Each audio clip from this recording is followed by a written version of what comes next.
Chapter 13. It should have been a tip off, but I was too stoned on coke to realize it. Along with 200 other guests, I was waiting for Deb to come to El Orange, one of the most exclusive and expensive restaurants in El. So we could make our wedding vows and then party all night. I started getting nervous when she was half an hour late. Where the fuck is she? I mumbled to Neil Bogart. Maybe she's not gonna come. This conversation was taking place in the bathroom. Here, this will help you out, Neil said, and passed me a vial of coke. That conversation was repeated with Larry Harris, another Casablanca executive, and a few of my other friends. Each time I got the consolation prize of a vial. And each time I had to chase that electric feeling with a nice scotch. After 2 hours, Deb finally showed up. By then I was pie-eyed, but so was she. Her pupils were totally dilated and she was half in the bag. Where were you? I was with Eileen back at the bungalow, she said. I had rented a nice bungalow for us at the Beverly Hills Hotel. We opened a bottle of champagne and we found your blow, so we started doing it, she said. 3 bottles and a few grams later, it finally crossed their minds that Deb had a wedding to attend. I wasn't going to let a little tardiness spoil my big day. We had gone all out for this wedding. Criss, who loved to do stuff like this, made all the arrangements, including getting a custom-made cake from one of the best patisseries in town. We began the festivities with a black-tie pre-wedding dinner for 200 people at Ruggines in New York City. Once we got to El. I passed on a bachelor party and instead had a dinner a few nights before the wedding at Chasen's, the legendary Hollywood restaurant. Chasen's was my ultimate spot, because Humphrey Bogart used to be a regular there. At one point in the evening I decided to do my Fred Astaire impression, so I took off my jacket and leaped up onto the table and danced. The food went everywhere, but I didn't care. I was living my Hollywood dream. The wedding itself was marred by an ugly incident involving my parents. I had seated my parents at a prime table in the front of the room. Deb and I were up on the dais. Between the salad and the main course, Deb's mother and her aunt, who had married a very prominent Beverly Hills dentist to the stars, came up and sat down with us. They were both pretty bombed and just stayed there drinking and bullshitting. Somehow this bothered my mother. How the fuck can they go sit up there and we can't, she fumed to my father. I could see that she was upset, so I went over to their table. What's the matter, Ma? This is bullshit. We're leaving, she said. Where are you going? I was in shock. I'd done everything to make my parents feel proud and special. I had put them up in the Beverly Hills Hotel in a nice suite. I wanted my folks to have fun, but fancy, schmancy places like El Orange made my mom nervous. She had bad teeth, so she always covered her mouth when she talked to important people. She and my dad were simple Brooklyn people. They felt out of place in this glitzy El world. We're leaving. You're not going to insult me like this. Come on, Joe, she said, and got up. My father and grandfather and his wife sheepishly followed her out. My mother didn't talk to me for a year after that incident. This was probably my mother's way of not approving of the marriage. God knows, many of the people closest to me were horrified that I was marrying Deb. I should have realized that our relationship was incendiary from the start. We fought like cats and dogs. She would pull stunts like hanging naked from the balcony of my suite at L'Hermitage, drunk and coked out of her mind. I told my dad that story. What are you getting into? A naked woman hanging from a balcony? What's going to happen in the future? He warned. But pussy is like heroin. I couldn't stop. And the makeup sex was extremely hot. The more I found out about Deb's abusive childhood, the more I should have understood. Bill Aucoin used to say to me, the whole picture is right in front of you. Look at her family. This isn't Lydia, this is a whole different animal. Sean was just as dramatic. Peter, she is a cancer that is going to kill you. Yeah, but what a wonderful way to go, I'd smile. Jean and Paul and Ace all attended my wedding. But when it was time to go back into the studio to record the next Kiss album, Unmasked, I was absent. I just had no desire to play with them. I was tired of the makeup, tired of playing the same old fucking songs. On top of that, now they were actually telling me how to play the songs. They brought in Anton Fig to drum again. The group was so fractured by then that Ace wouldn't let Gene play on his songs. He played the bass himself. Now that my problem couldn't be contained, it became an issue for the organization. Peter needed help. Where had they been 5 years earlier? Paul Marshall sent me to see a Dr. Feelgood, a psychiatrist whom his wife was seeing. All I got out of these visits was Quaaludes, Valium, chloral hydrate, and Seconal. Not quite a recipe for the road to Wellville. I did take a first step toward confronting my problem when I was on my honeymoon in Rio. One day I said to Deb, maybe they're right. I was a fucking jerk that last tour. I should get off this shit and straighten up and go back and give those guys another try. So I stopped doing blow and I cut way back on the pills. I even started taking drum lessons with Jim Chapin, Harry Chapin's dad. The more I thought about it, the more I thought that maybe things could work out. A few weeks after I got back from my honeymoon, I got a call to come to the office because the guys had something important to discuss. I got there and the whole 14th floor was empty. It was like a ghost town. That was odd, it was usually a madhouse up there. I walked past the vacant desks and looked into Bill's office, and it was empty. I got to our conference room, which had a nice bar and a huge round table and all our gold records on the walls. There they were. Where is everybody? I asked. Ah, this is between us, one of them said. They cut to the chase. They didn't want me in the band anymore. I was too out of control. I had lost my chops. So you're firing me? Here I was about to tell them that I had cleaned up. I'd been straight for a month. I was taking lessons. I was really motivated. It's not easy for Mr. Tough guy to confess his feelings, but I was about to eat crow and ask to come back to the band. Yup, they said. Well, I fucking quit. I yelled. Now I was really hurt. I looked over at Ace, and he couldn't look me in the face. Paul and Jean actually looked like they were gloating. I was furious. They got up to leave, and Ace was the last to exit. Hey, Cat, I'm not happy about this, man, but you were out of control, Ace said. This was the pot calling the kettle black. I'm not crazy now, I said. I get it, he said, and left. I was so stunned I couldn't move. Then I just broke down and cried. Where the fuck is Bill? I said out loud. He was the best man at my wedding. I had saved his ass when he was getting canned. Where was Sean? If anyone loved me and eased any blows, it was them. Now, when I needed them, they weren't here, and I hated them. They had betrayed me. I went straight home to the Claridge and I dialed my dealer's number. Bring me a couple of grams, I said. Deb looked at me like, oh, no.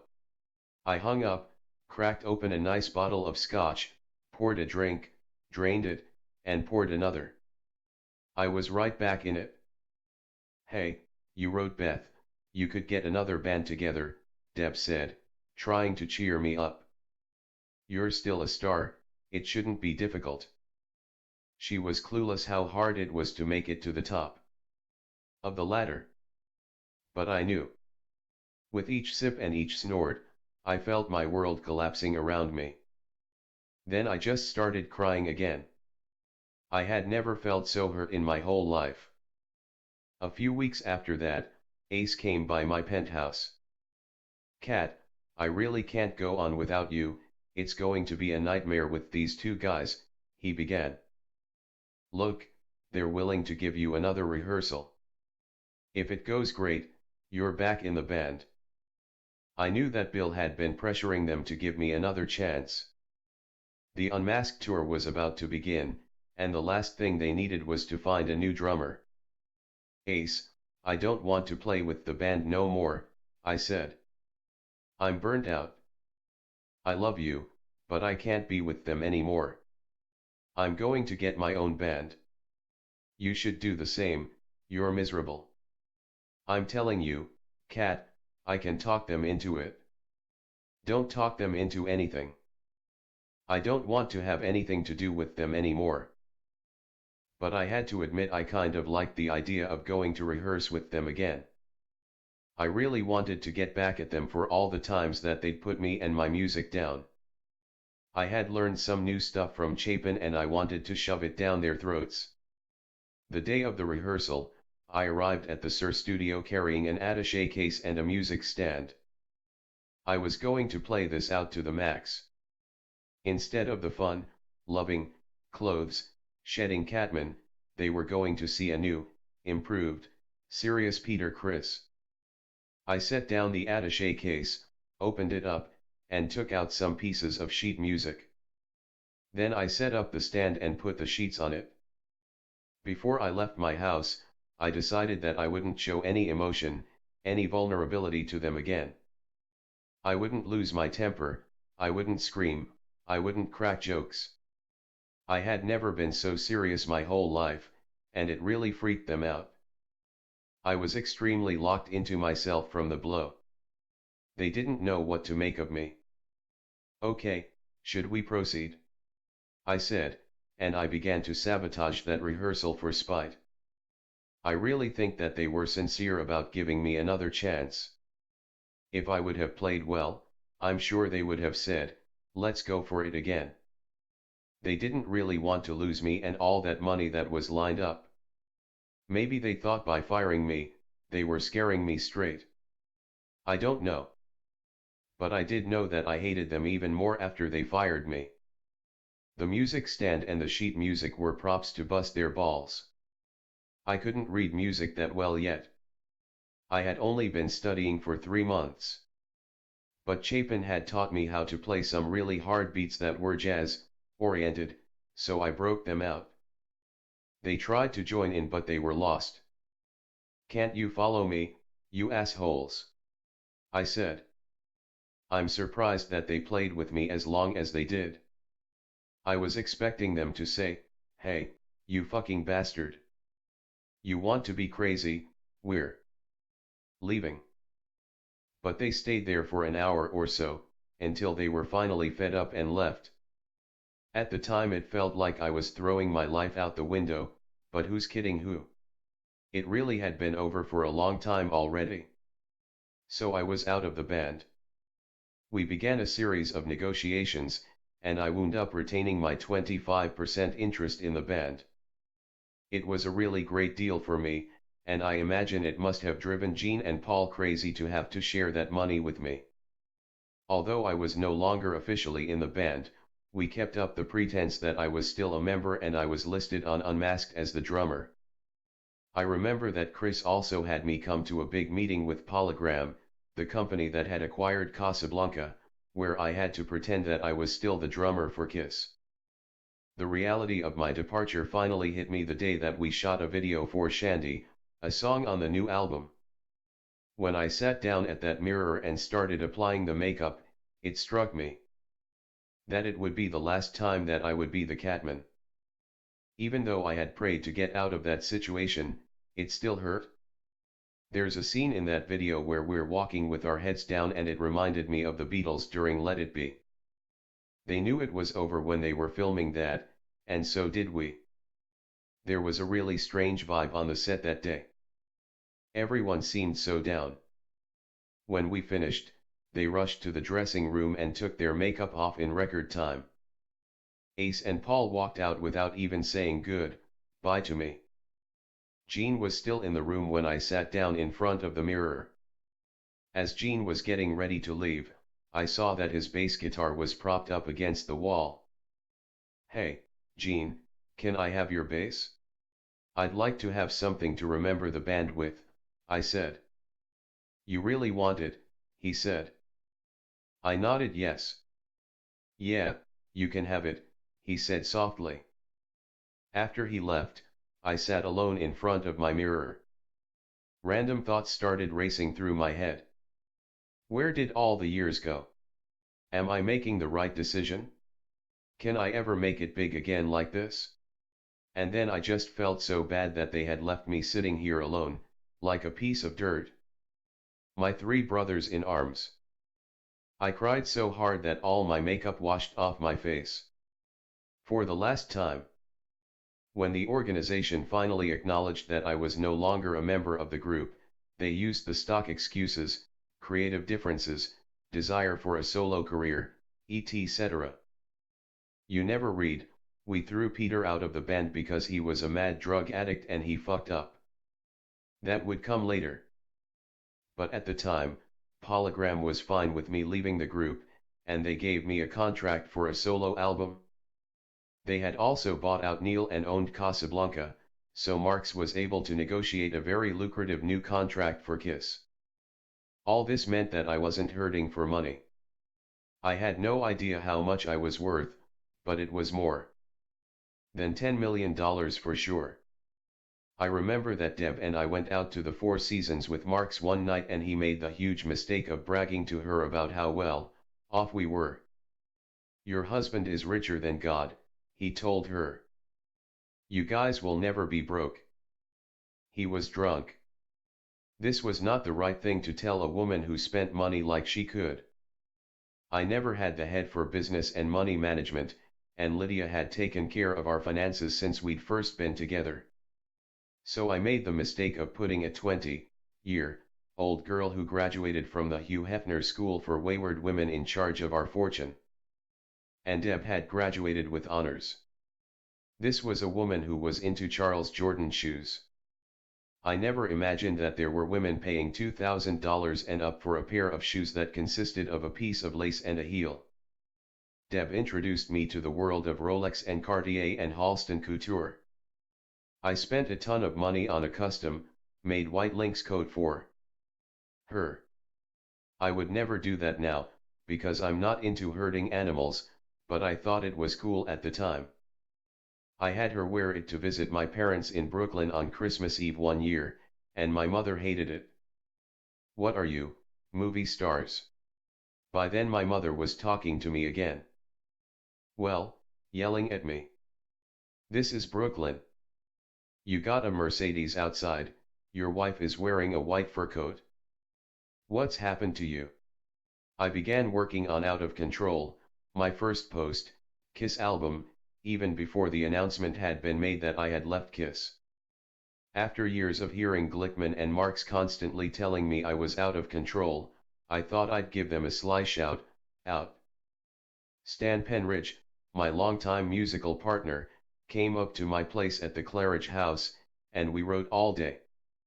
We'd get a bottle of red wine, roll a couple of joints, and go to work. Sometimes we'd write for 15 hours straight. And the time that we weren't writing, we'd sing Lennon-McCartney harmonies for the hell of it. It was incredibly liberating to make my kind of music again. When we had a bunch of songs, I was ready to record with Vini Poncia again, but something came up and Vini couldn't do it. He suggested I use a friend of his named David Wolfen, who had worked with Stevie Wonder and Barbra Streisand and had produced Dusty Springfield and Paul Anka. He wasn't exactly chopped liver. The songs were heavier than the stuff I had done on my Kiss solo album. It was like going back to my roots and pulling out Nautilus and the sounds of soul and adding some British metal to it. I thought the fans would love it. We went up to RCA Studios on 48th Street, where Elvis had recorded a lot of his early stuff.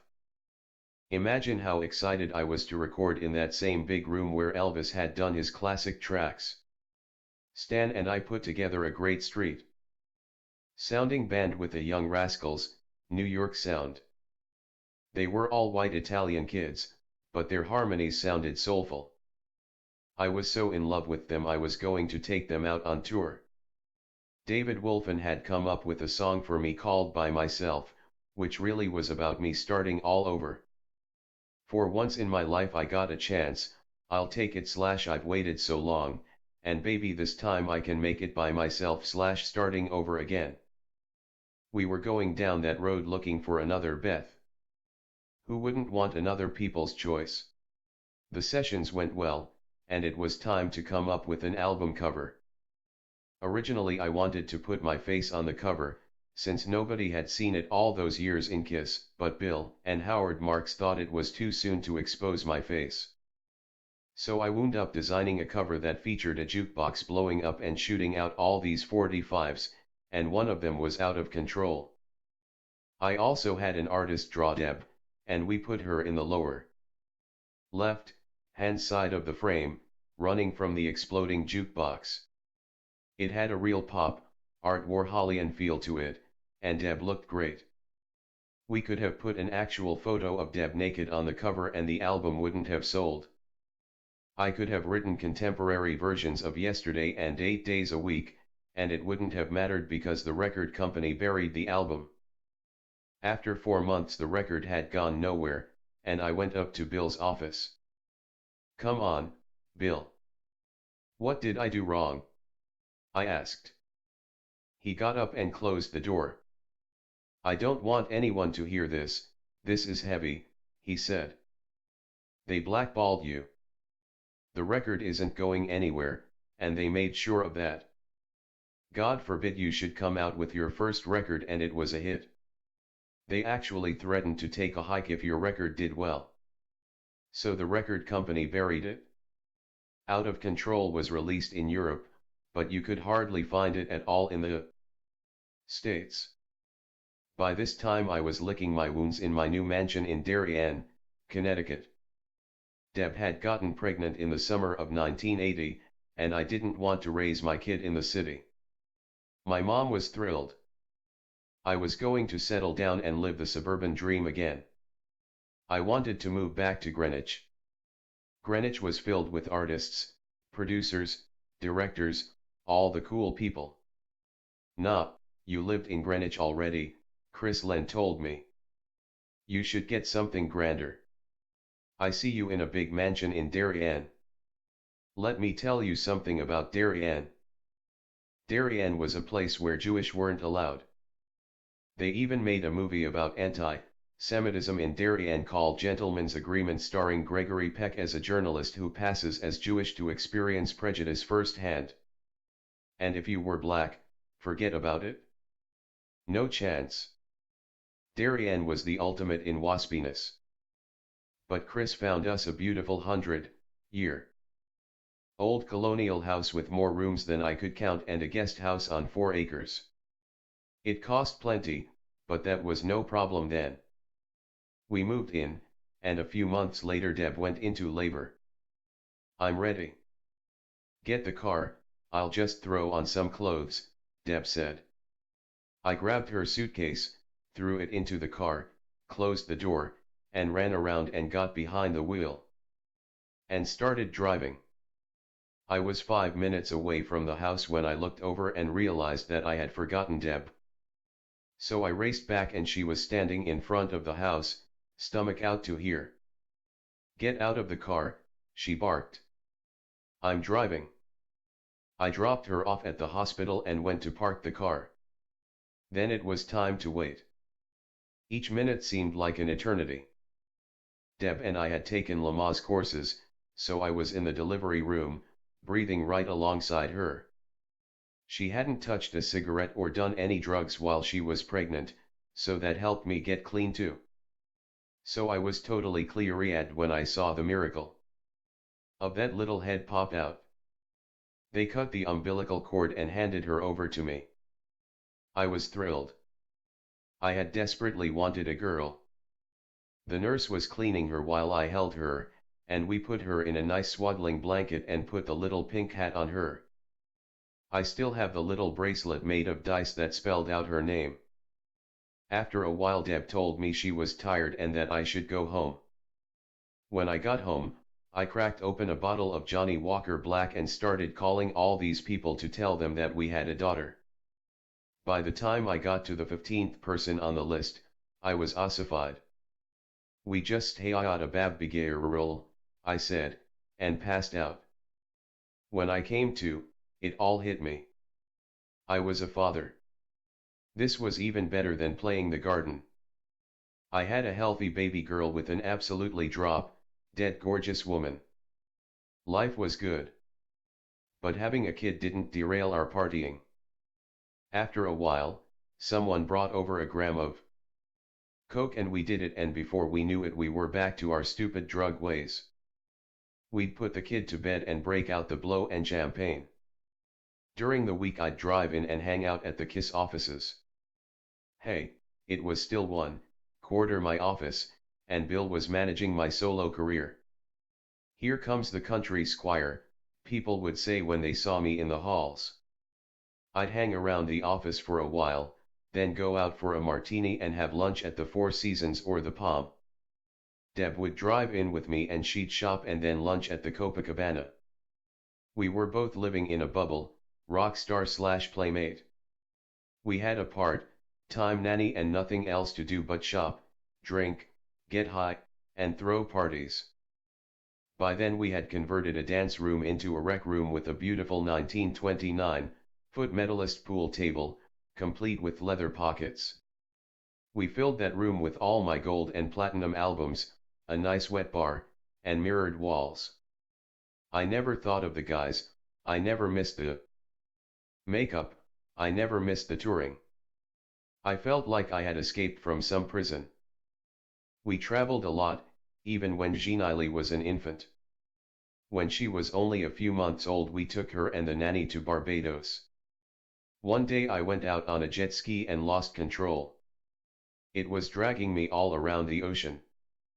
Eventually I felt somebody pull me out of the water and bring me back to shore. When I got the sand out of my eyes and got acclimated, I realized that Paul McCartney had saved me. He and his wife owned a house right around the bend from where we were staying. It turned out that Linda and I had a common friend in Eddie Kramer. The McCartneys were wonderful, down-to-earth people. Paul even did a little tap dance in the sand for Deb. I saw a lot of Ace in those days. He lived in Connecticut too, and he'd come over for marathon pool games. Or we'd go fishing. If he didn't catch something, he'd get bored and pull out an Uzi and shoot the fucking fish. Around that time I met a man who would become my best friend for life, Eddie Mulvihill. We came together in the most unusual way. While living in Darien, I found a local YMCA that was like a freaking country club. It had an Olympic-sized pool, beautiful racquetball courts, the works. Ace and I were really into racquetball, so we joined up. We were gung-ho at first, but then it got a little boring, although we still played so we could stop at a neighborhood bar. The owner always had coke and he was happy to share it with us, so we'd go down to his office, lock the door, and snort away. One day Ace showed up at the Y for our game and pulled a huge bag of Quaaludes out of his gym bag. I got a great idea.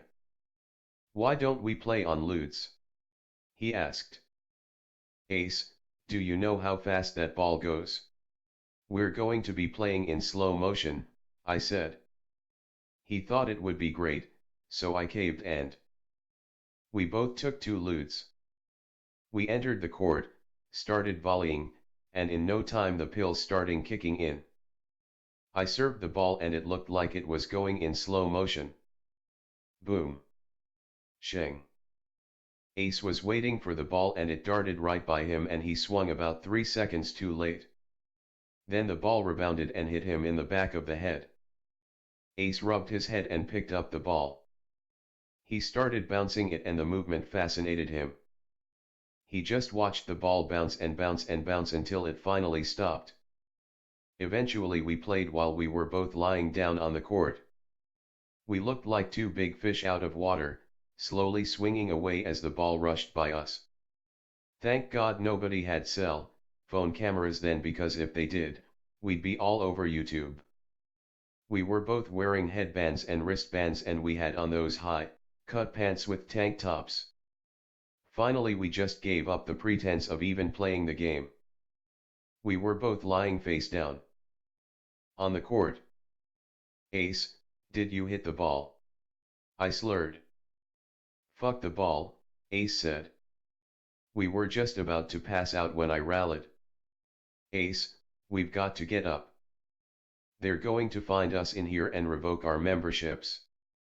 You're right, Cat, he said. Somehow we made it back to the locker room.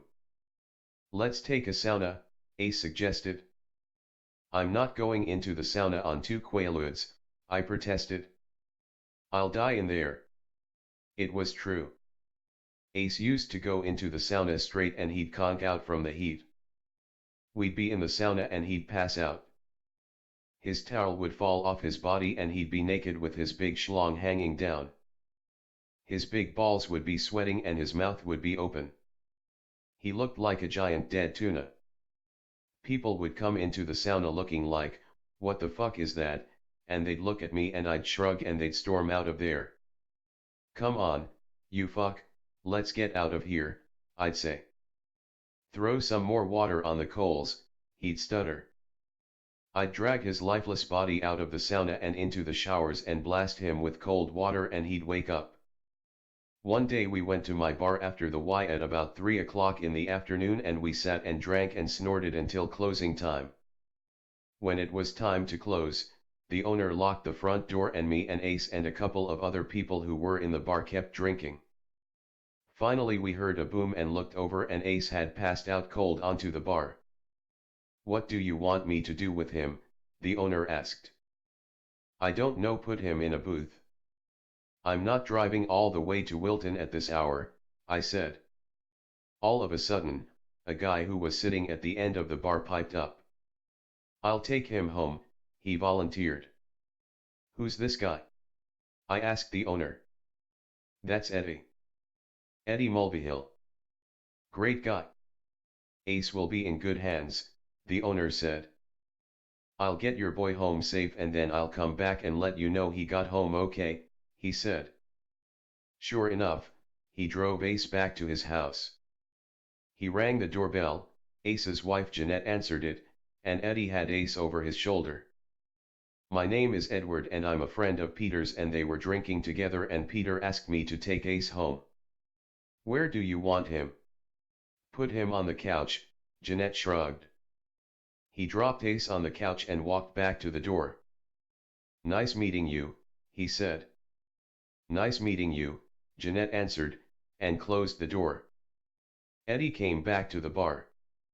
By then it was snowing outside and he was all bundled up. Your buddy is safe, he reported. That was the beginning of a beautiful friendship. Friendship between two very different guys. Edward's father was an Irish merchant who married a Spanish aristocrat.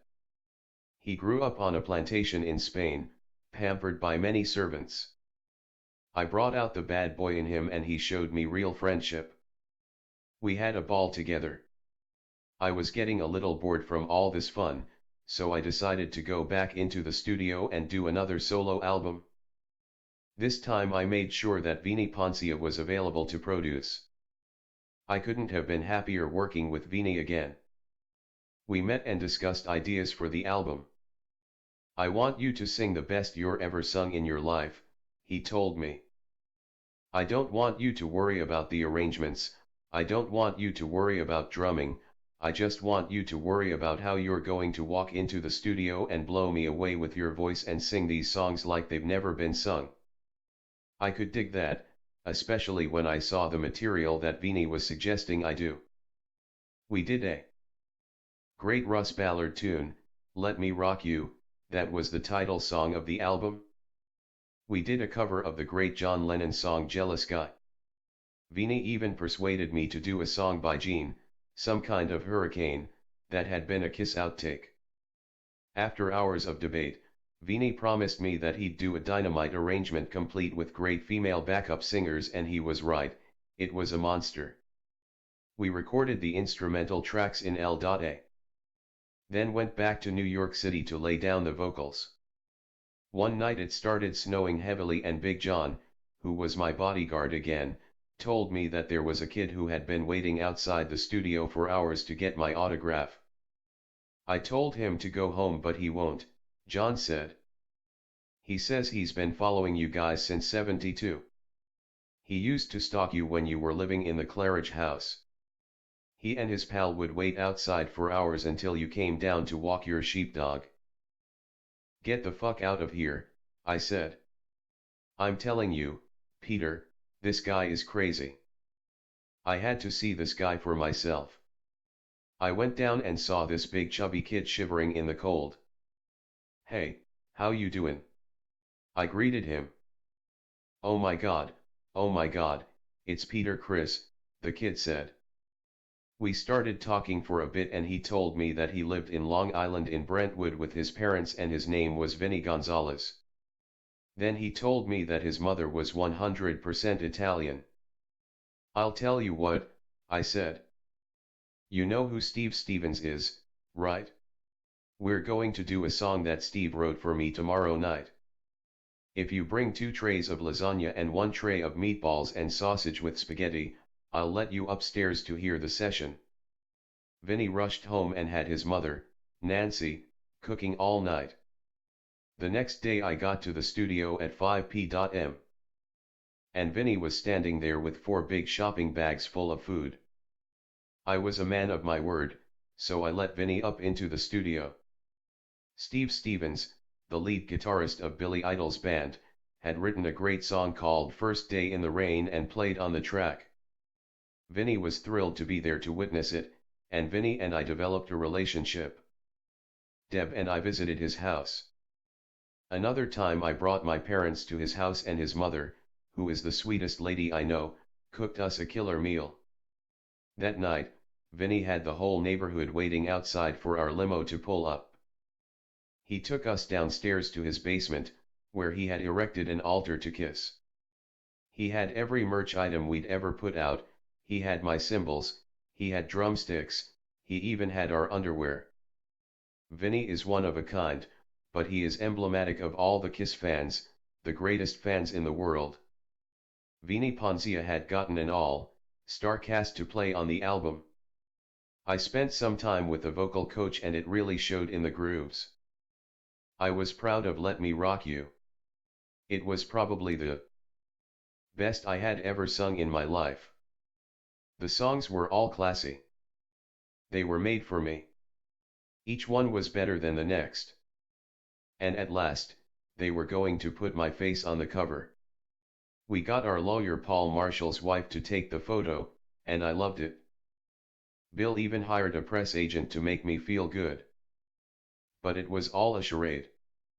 This time the record company didn't even release the album in the U.S. Again, I was blackballed. The year 1982 was horrible for me. It was a crushing blow that my 2 albums had failed. Deb's favorite aunt died of cancer. I delved deeper and deeper into cocaine addiction. I was depressed and getting bloated. On top of all that, I was popping pills by the handful. I could have put a group together and toured, but I didn't have the incentive. Touring crappy shitholes after selling out stadiums would have just made me more depressed. So I put my drums in storage in the attic, and I decided that I was going to be the best father that a daughter could have. I didn't want to leave Jeannie's side in her formative years, so I hung up the bad boy leather and became Mr. Mom. What a stupid fucking idea. I should never have put my drums away, but I wasn't making rational decisions. There was nobody in my life to tell me, don't do that, you'll kill yourself with those drugs, or, stop playing with those guns, or, stop buying your wife lynx coats. You're going to run out of money soon.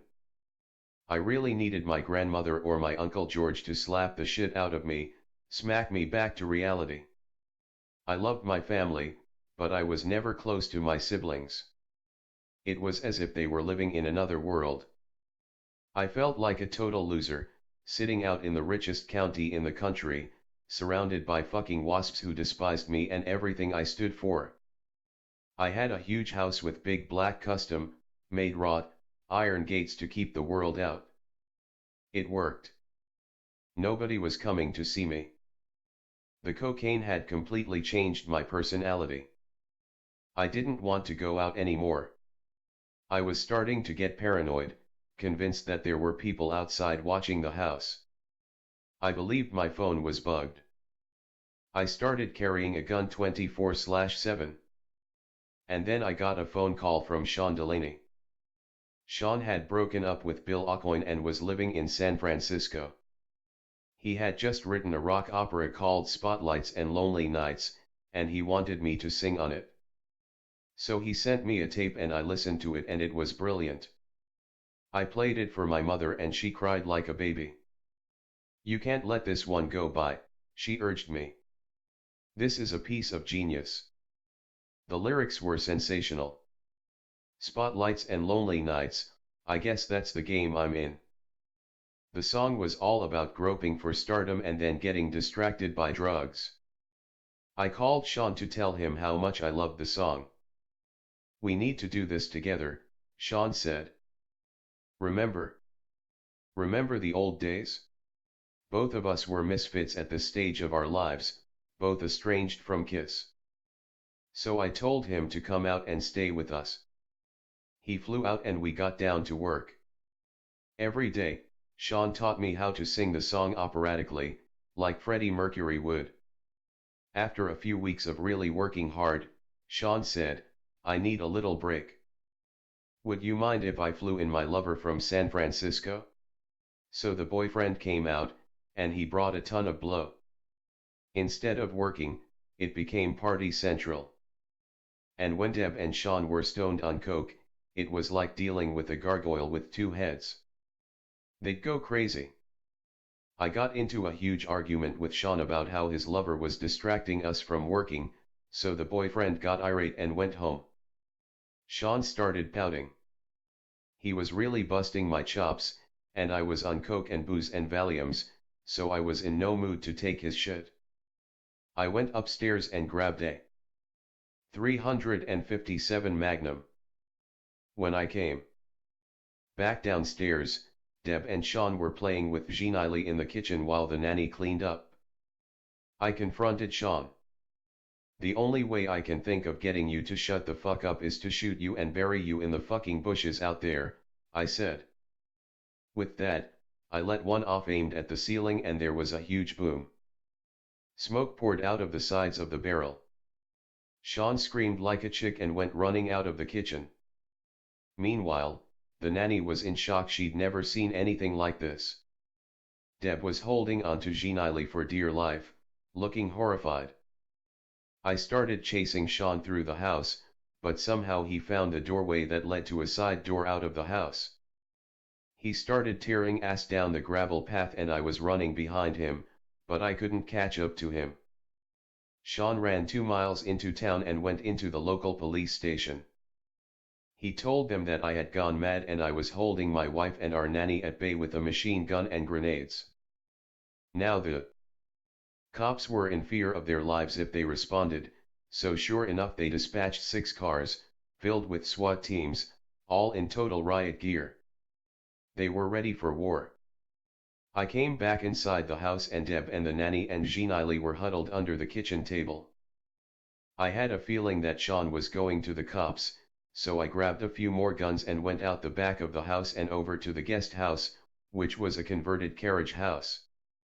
It had a nice loft that overlooked the property. In my delusional state, I thought that was the best place to hold the cops off. So I laid out my guns in front of me like I was James Cagney. Suddenly I heard what sounded like a squadron of cars rushing onto the gravel road. Sure enough, it was Sean and the cops. One by one the policemen poured out of their cars and took up formation circling the carriage house. Then the top cop stepped out with a megaphone. "Mr. Criss, your house is surrounded. We'd like you to throw your weapon out and come out with your hands up." "Fuck you," I screamed. In the background I heard Sean sobbing, "He's gone crazy. Don't shoot him. Don't smoke my baby."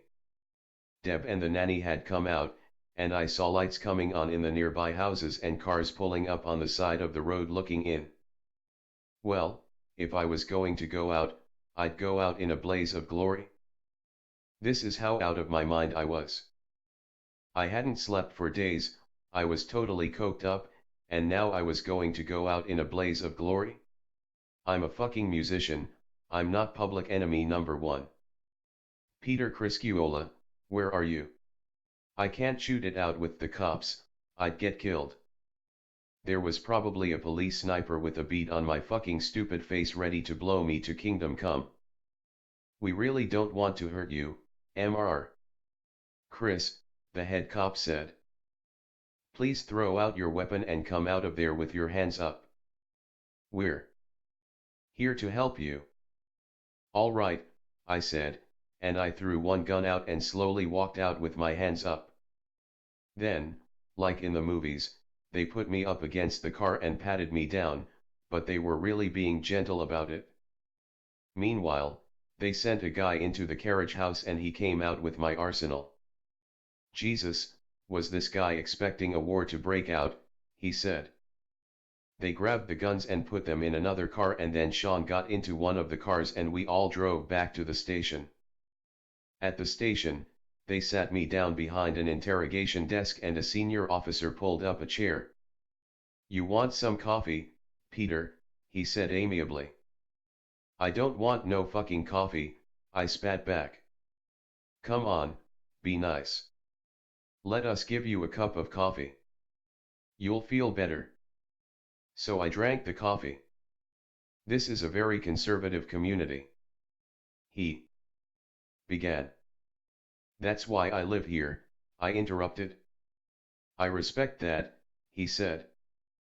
"But this kind of activity can't be tolerated here." "That fucking guy drove me crazy," I said. "If I was going down, I was taking Sean with me. He came to my home to visit and he brought drugs and he got me all fucked up on them. I don't even know what he gave me. Some sort of powder." I heard Sean in the next room, with his high-pitched voice, "Oh, he's lying. He's lying. Search him if you don't believe me," I said, and sure enough they searched Sean and found some blow, but they didn't arrest him.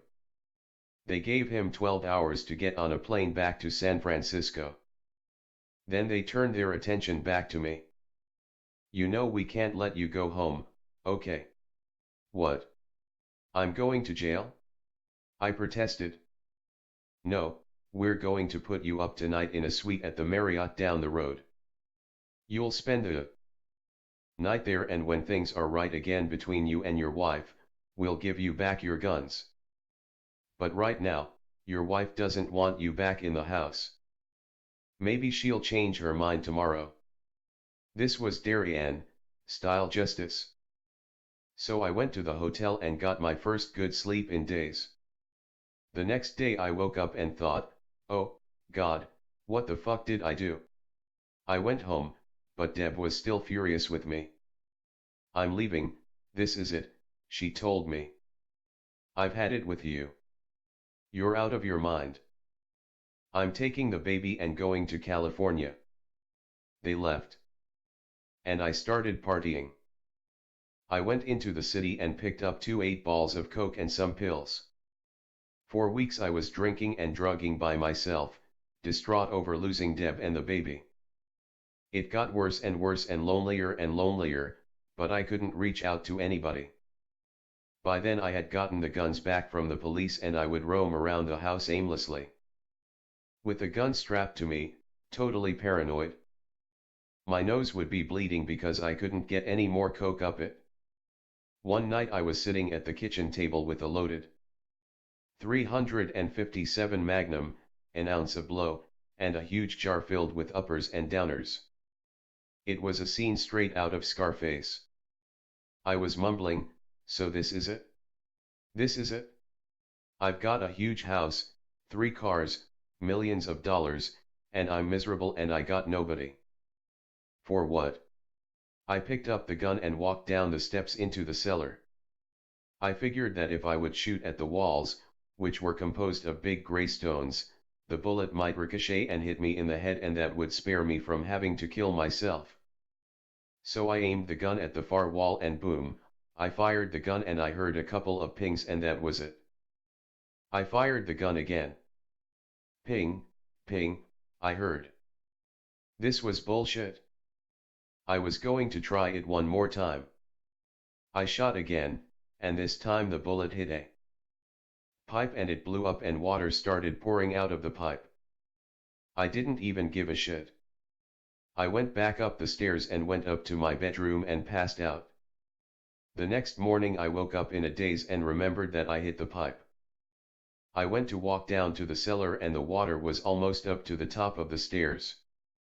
So I grabbed a phone book and called the first plumber I found. He went down there, and hours later he came up grinning and handed me an elbow section of pipe with a huge bullet hole in it. Me and the guys were down there last night and I guess we got a little wild, I said. He just smiled and said he wouldn't mention it to anyone, but that was bullshit. In Darien, everyone talks about everyone else. He gave me a bill that totaled in the thousands of dollars and I signed for it and gave him a credit card. Then he left and I just sat there, looking at the elbow. I picked up the phone and called Tex, who had been Ace's guitar tech for years.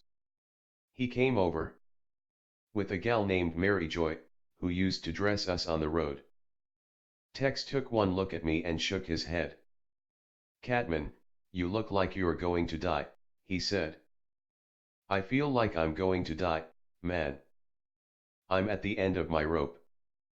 I'm really scared and lonely, man." So we sat around that table for days. I still had some of my coke left. And we had every colored pill in the world on the table. We played pool and we talked about getting better. But most important, he was there for me, and I bless him and Mary Joy today for that. Then Tex and Mary Joy left and I picked up the phone again. This time I called Criss. "I can't control this anymore," I told him. "Get over here right now. I want to be put away."